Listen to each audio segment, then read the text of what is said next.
It all starts with a virus deep within someone's body and a stray genetic mutation. The virus is a member of the human parainfluenza family and initially is nothing more than a run-of-the-mill, if more severe, flu-like illness. However, as the virus replicates inside its host, a stray genetic mutation breeds a brand new strain of HPI virus, and Clade X is born. The new virus is brutally quick in its work, overwhelming its host within a week at most. Even worse, the virus is airborne, making every cough or sneeze a potential transmission vector. The first to fall victim is a teenage girl in Germany who spreads it to her uncle without his knowing. The uncle boards a plane for Venezuela, feeling a tickle in his throat shortly after landing. Within a week, both will be dead, but not before transmitting the virus to dozens of other hosts. 2 weeks later, the President of the United States is out golfing when he gets a call from his national security advisor. He requests an immediate meeting of the President and his cabinet to discuss disturbing reports coming from Germany. The President is rushed to a secure room inside the golf club, where U.S. Air Force personnel set up an encrypted video conference call with his cabinet. There are disturbing reports of American military service members getting sick with severe flu-like symptoms in Germany. The country is home to Ramstein Air Force Base and one of NATO's most important bases in Europe, and one of the largest American bases outside of its own shores. Thousands of American service members rotate through the base, and a huge arsenal of American equipment stands ready to defend Europe from a possible Russian attack. Now, though, the military members of Ramstein are facing an entirely different enemy. It started with personnel out on liberty in the surrounding countryside coming back with flu-like symptoms. Shortness of breath, dizziness and lightheadedness, and general fatigue all quickly gave way to difficulty breathing and confusion. A week ago, the base experienced its first fatality, a young airman who had suddenly took ill and passed away days later. Upon making contact with the German health authorities, though, the U.S. military learns that the disease is also striking at the German population. A few dozen deaths have been reported, but it's difficult to track down their cause as definitively being this new virus. Then, Ramstein experienced a second death, and today, a third. All of them healthy American service members in their 20s or 30s. Something deadly was brewing in Germany. Ramstein Air Force Base is immediately placed on lockdown. Base personnel are not allowed to leave, and any families living in off-base housing are given a 24-hour opportunity to return to base or be locked out until the crisis is ended. The economic impact of the surrounding German towns is severe. Many of them rely economically in huge parts on the massive American base. A lockdown is a disaster for them. American officials from the Center for Disease Prevention and Control are flown out via military transport to Ramstein. They immediately conduct autopsies on the diseased service members, looking for a cause. To their horror, they discover a brand new type of human parainfluenza virus, though more time will be needed to study the virus and its communicability. For now, the base is quarantined, both to stop the infection from getting in the surrounding German countryside and to stop any disease already on the base from reaching the rest of the American military network. As a central hub of America's military base network, supply and support aircraft routinely fly through the base en route to deliver goods or move equipment from one base to another. This all-important hub is temporarily shut down, imposing a logistical nightmare on America's resupply efforts to its overseas bases. At least, though, the disease won't spread around the world via this global network, or so it's hoped. A few days pass and it's clear the virus is quite lethal. Patients across Germany end up hooked up to respirators when they become too weak to breathe on their own. Many fall into comas and never reawaken after suffering from swelling of the brain. Breeding the virus in a mobile lab, the CDC's pathologists discover the virus is not just airborne, but extremely communicable and works disturbingly rapid. The virus, now named Clade X, has only a week-long incubation period. After that, fatality rates appear to be around 10%. But data on the virus is simply insufficient to know for sure. Germany's health system moves rapidly to identify and quarantine those affected, and the disease seems to be under control for now. Suddenly, though, reports begin to surface about a mysterious illness affecting Venezuela, with symptoms disturbingly similar to those of Clade X. The Venezuelan government, in a bid to avoid national panic, downplays the disease rumors or outright denies them. Where teams of medical professionals were quickly dispatched to contain the disease in Germany, here in Venezuela, the authorities refused to acknowledge the disease. Soon, emergency rooms across the nation are filled to bursting, and the disease spreads like wildfire across the country. A month later, and it's clear that German containment efforts were insufficient. Clade X has broken free of national barriers, and cases are reported across Europe.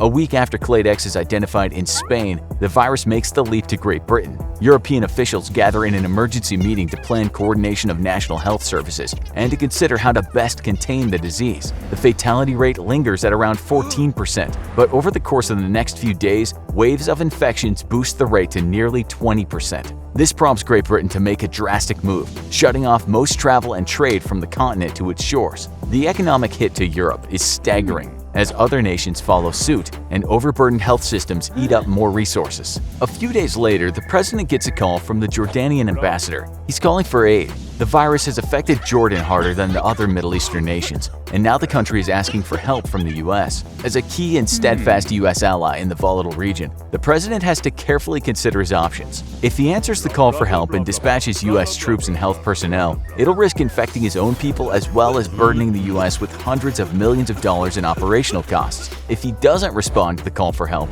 it will threaten the stability of the U.S.-Jordanian alliance and weaken America's alliances with other nations who might see America as a fair-weathered friend. However, this is hardly the greatest of the president's concerns. He has already suspended all air traffic to Venezuela, but as the pandemic grows in Europe, he's presented with a much more difficult choice. Germany remains the epicenter of the virus. Should he ban all international flights to the country from Germany and risk angering and economically hurting an already struggling major ally? A day later, as the death toll reaches 10,000, the choice is made. International travel to and from Germany is banned. The CDC provides medical screening and temporary assistance via the Department of Homeland Security to stranded German travelers, clearing them of the virus and finding them a place to wait out the travel ban. But they're not allowed to return home. German imports and American exports to the nation are also blocked, delivering a body blow to the struggling and overburdened German economy. The decision prompts outrage from the European Union, but nations such as China, Russia, and Japan are quick to follow the US's lead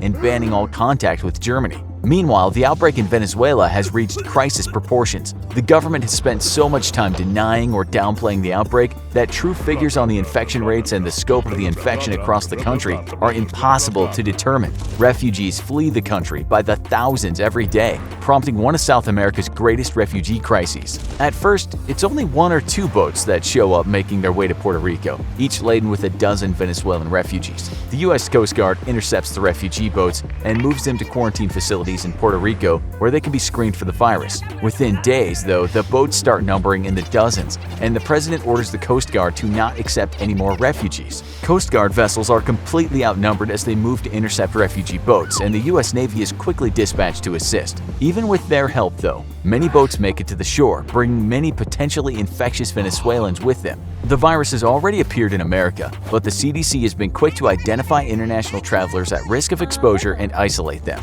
The American outbreak has so far remained under control until now. Venezuelan refugees use Puerto Rico as a jump-off point to make the journey to Florida, and domestic flights from the island begin to bring infected passengers into airports and communities across the American South. The CDC responds as fast as it's able, but as the count of those infected continues to climb, it's clear that the infection is out of control. Within 2 weeks, there are already fatalities in Wyoming and Nebraska. A day later, Clade X reaches sunny California. The president now makes one of the most controversial decisions of any American president and orders the U.S. Navy and Coast Guard to open fire on refugee boats that refuse to turn back. The move is one of pure necessity. There are simply too many of them for the U.S. military and law enforcement agencies to locate and turn back. American service members are reluctant to fire on the boats full of desperate refugees, and the order is ignored for the first few weeks. Then the death toll hits 1,000 in the U.S., and still the stream of refugees from South America seems to be unending. Soon, any boats that refuse to turn around are being blown out of the water. The CDC attempts to coordinate local quarantines in affected areas, calling on local law enforcement and medical personnel to locate and isolate infected individuals. Thankfully, a field test for infection was perfected weeks ago and given to nations around the world free of charge, as the effort against Clade X is an international one. The quarantines are initially effective in limiting the spread of the disease, and as the body count reaches 3,000, cases of American infection start to plummet. However, a few weeks later, the disease reappears and a second wave of infection sweep across America. Fatality rates linger at 14 to 15%, similar to those of the Great Spanish Flu pandemic of 1918.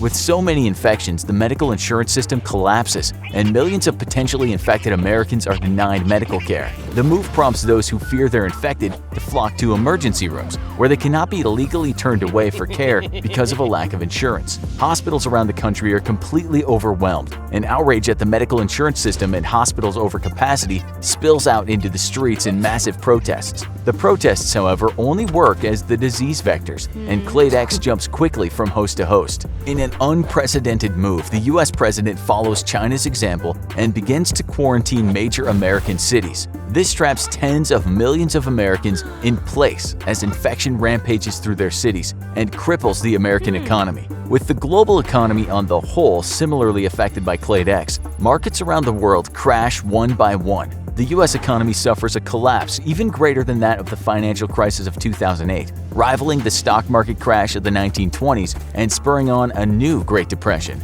Countries that normally bankroll American loans are too preoccupied with self-preservation to continue to do so, and the US is forced to recall vast amounts of its overseas military network as it simply cannot afford to continue to pay for it. The sudden removal of American forces from several trouble spots around the world immediately prompts a wave of conflicts, further adding to the damage done by Clade X. Half a year after Clade X's appearance, the global death toll has hit 900 million. The virus is finally on the decline as vaccines work to prevent infection and quarantines limit possible infection vectors. Having lost 1/8 of the global population, though, the global economy enters a historic recession unseen in human history, and the balance of international power is up in the air as nations struggle to rebuild. The previous scenario was fictionalized using details from an exercise conducted by the Johns Hopkins Center for Health Security, and which was played out using real American military and civilian leadership. By the end of the extensive one-day exercise, the world had lost nearly 1 billion people, and the American economy had collapsed. And yet the virus used in the exercise, dubbed Clade X, was only a moderate threat-level virus. Were the world to encounter a high-threat virus for real, it's clear that the global consequences would be nothing short of devastating.